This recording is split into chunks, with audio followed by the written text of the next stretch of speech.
নমস্কাৰ সকলোকে ৰঙালী বিহুৰ বহুত শুভকামনা। যোৱাকালি আছিল উৰুকা আৰু মই বনাইছিলোঁ পালক পনীৰ। তো ভাবিলোঁ পালক পনীৰ ৰেচিপিটো আপোনালোক সকলোৰে লগত শ্বেয়াৰ কৰোঁ। তাৰবাবে মই পালেং শাক এমুঠি 5 মিনিট সময় গৰম পানীত তিয়াই থ'লোঁ আৰু গৰম পানীৰ পৰা টুকি ল'লোঁ। এতিয়া কেৰাহীখন গৰম হ'বলৈ দিলোঁ। তাত দিলোঁ মই 2 চামুচ ৰিফাইন তেল, 1 চামুচ বাটাৰ,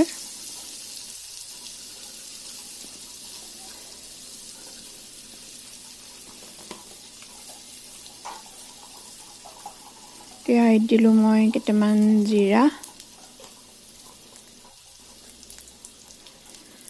জিৰাকেইটা অকণমান ভাজ কালত ইয়াত দিলোঁ মই আদা নহৰুখিনি অকণমান ভাজি লৈছোঁ। ইয়াত দিলোঁ মই কেঁচা জলকীয়া,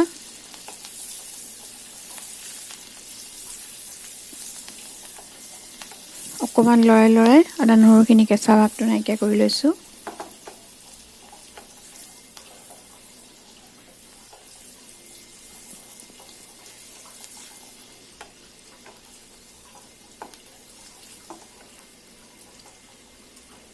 এতিয়া মই ইয়াত দিম কাটি থোৱা পিঁয়াজ। 2টা পিঁয়াজ সৰুকৈ কাটি লৈছিলোঁ।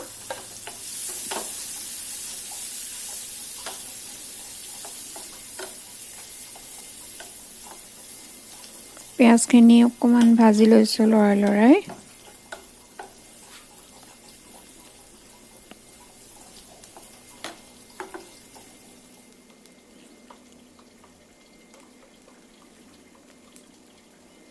পিঁয়াজখিনি ভাজ খাইছে। এতিয়া দিম মই ইয়াত কাটি থোৱা বিলাহী। 2টা বিলাহী কাটি দিছোঁ।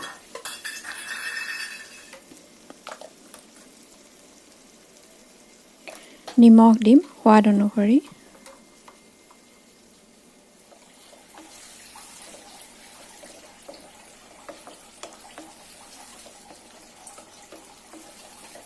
বিলাহীখিনি অকণমান সিজি যোৱালৈকে লৰাই ভাজিব লাগিব। 5 মিনিটমান লৰোৱাৰ পিছত বিলাহীখিনি অকণমান সিজি গৈছে, কোমল হৈ গৈছে বিলাহীখিনি। এতিয়া ইয়াত দিম মই পালেং শাকখিনি।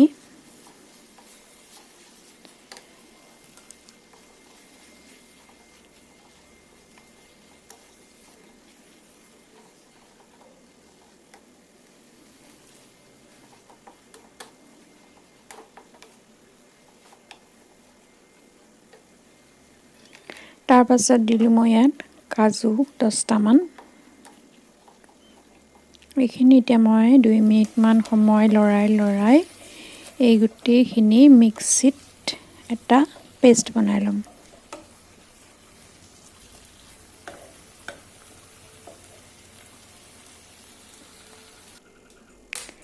কেৰাহীখন পুনৰ গৰম কৰি তাত দিলোঁ মই 1 চামুচমান ৰিফাইন তেল আৰু এটা বাটিত মই ধনিয়া পাউডাৰ, ৰেড চিলি পাউডাৰ আৰু হালধি অকণমান পানী দি মিহলি কৰি লৈছোঁ।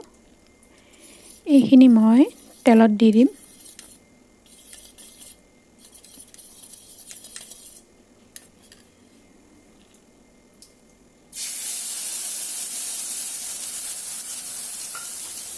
অকণমান লৰাম। এইখিনি লৰাই অকণমান ভাজিবলৈ দিম। বেছিকৈ গেছটো বঢ়াই দিলে মানে এইখিনি জ্বলি যোৱাৰ চান্স আছে। বেছি সময় দিব নালাগে। এতিয়া মই ইয়াত দিম পালেং শাকৰ পেষ্টটো, পালেং, বিলাহী আৰু কাজু মিক্সিত মাৰি থোৱা পেষ্টটো।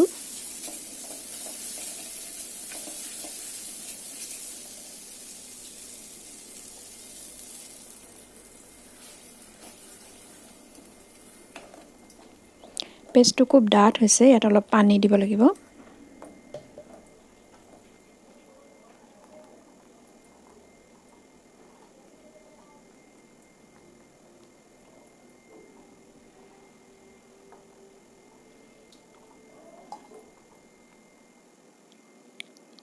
অকণমান উতল আহিছে পানীখিনিত। এতিয়া মই ইয়াত দিম পনীৰখিনি।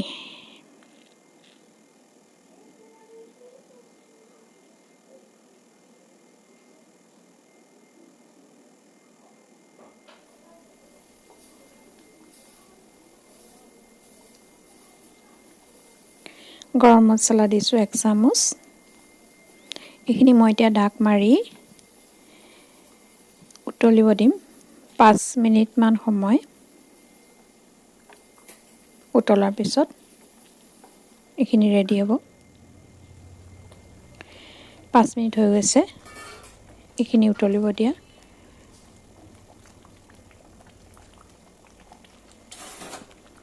বছ এইখিনি ৰেডি হৈছে খাবৰ বাবে। এতিয়া মই প্লেটিং কৰিম।